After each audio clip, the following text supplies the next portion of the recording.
আমরা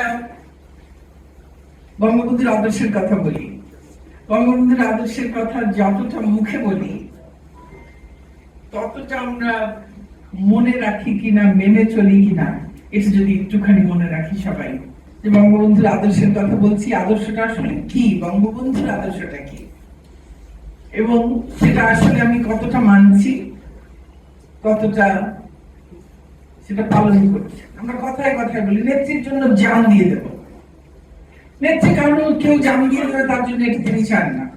নেত্রী যে সিদ্ধান্ত দেয় সেই সিদ্ধান্ত মানি কিনা। আওয়ামী লীগ একটি গণতান্ত্রিক রাজনৈতিক দল, তার সিদ্ধান্ত গ্রহণ প্রক্রিয়াটি গণতান্ত্রিক।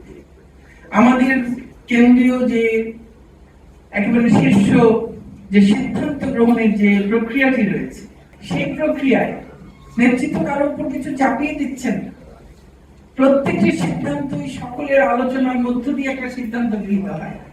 সেই সিদ্ধান্তটি যখন গৃহীত হয়, সিদ্ধান্ত নেবার আগ পর্যন্ত আমার নানান মত থাকতে পারে, কিন্তু যখন দলীয় সিদ্ধান্তটি গৃহীত হয়ে যায়, তারপরে তো এটি আমার দলের সিদ্ধান্ত। হয় আমি ওই সিদ্ধান্ত মানি, আর তা নাহলে আমি দল করবো না।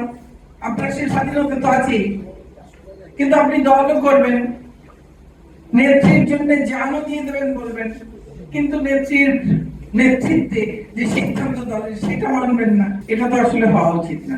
আমাদের একেবারে ছাত্রলীগ, যুবলীগ, স্বেচ্ছাসেবক লীগ, কৃষক লীগ, শ্রমিক লীগ, আমাদের যত সংগঠন আছে, নারী সংগঠন আছে, সকল সংগঠন সামগ্রিক ভাবে আমাদের যে বৃহত্তর আওয়ামী পরিবার আছে, আমরা সবাই আমাদের ঐক্য, আমাদের আদর্শের প্রতি ষোলো-আনা অঙ্গীকার,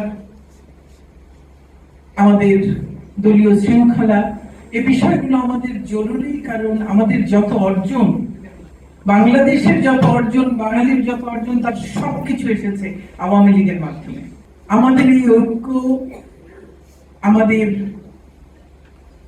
এই সংকল্পের দৃঢ়তা, আমাদের এই দলীয় আনুগত্য, সেই বিষয়গুলো যদি আমরা একেবারে সুদৃঢ় রাখতে না পারি, তাহলে কিন্তু সেই অপশক্তি আবারও ছবল থাকবে।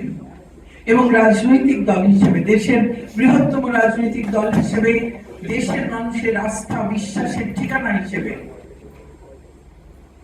আমাদের দায়িত্ব আর কখনো যেন এই অপশক্তি ছবল ভাঙতে না পারে।